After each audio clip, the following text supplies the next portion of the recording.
A temporary reprieve. President Trump on Thursday signed an executive order. On Inauguration Day, President Trump signed Executive Order number 14163. فرمان ترامپ برای توقف کیس‌های پیک و پیدو صادر شد. هموطنان عزیز، وقت همه شما بخیر. تا انتهای ویدیو با ما همراه باشید. با یک خبر تازه در مورد کیس‌های HIV و پیک و پیدو در خدمت همه شما عزیزان قرار داریم. هموطنان عزیز، اگر دوست داریم از تازه‌ترین اخبار در مورد کیس‌های پیک و پیدو و ویزای بشردوستانه برزیل و استرالیا با خبر بشیم، کانال ما لایک کنیم، کامنت بگذاریم و سابسکرایب کنیم تا از تازه ترین ویدیوها با خبر بشیم. فرمان اجرایی 14163 تمام فرآیندهای پردازش و سفر پناهندگان را در سراسر جهان متوقف کرده است.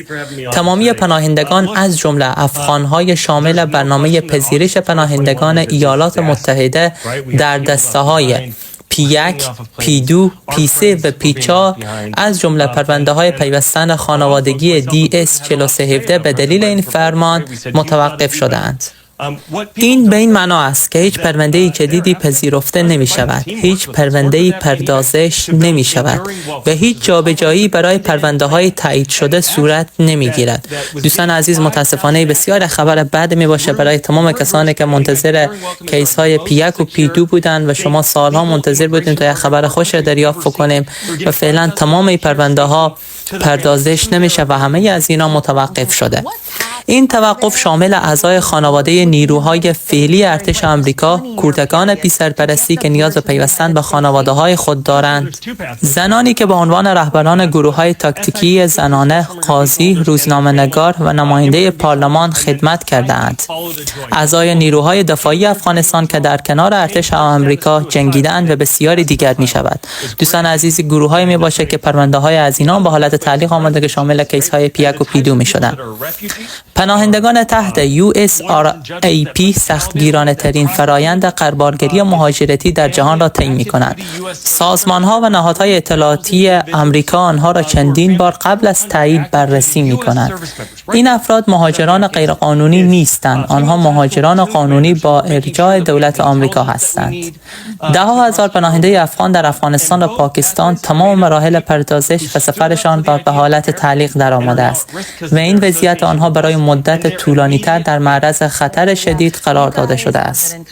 رئیس افغان ایوک همچنین در راستای انتقال شهروندان افغانستان به آمریکا فعالیت می‌کند و می‌گوید که احتمال دارد سفر شهروندان افغانستان به ایالات متحده حتی با داشتن ویزا و مدارک سفر ممنوع شود.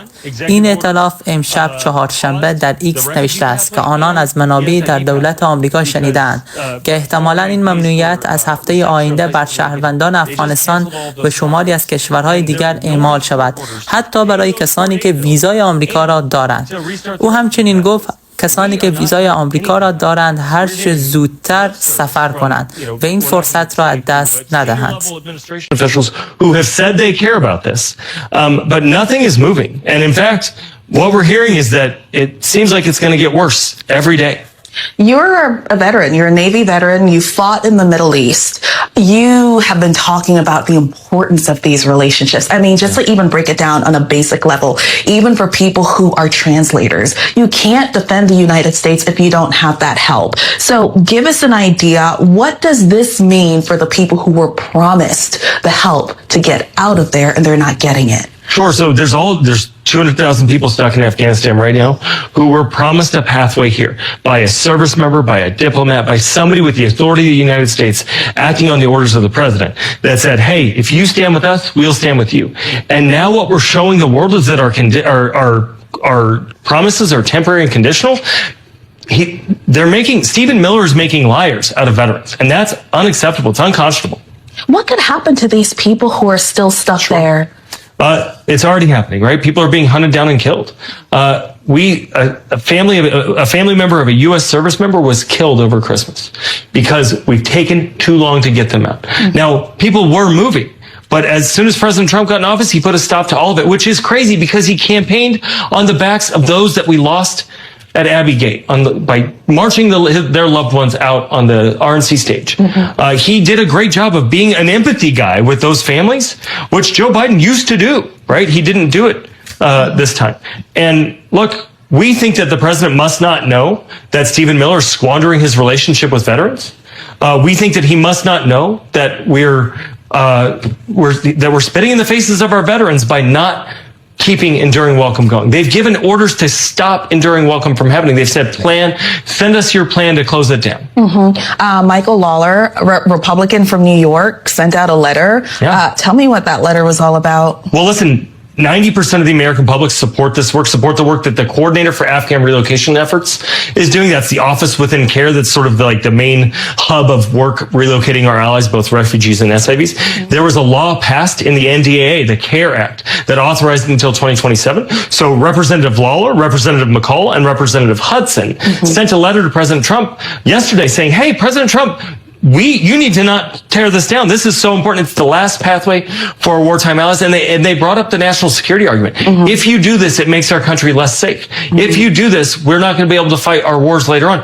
If we go to war with China or Iran or whomever, we're going to need local support to help us out. Yeah, Sean, we're running out of time. Thank you so much for being here with us. Sean Vandiver with Afghan EVAC with a very important message for us. Thank you so much.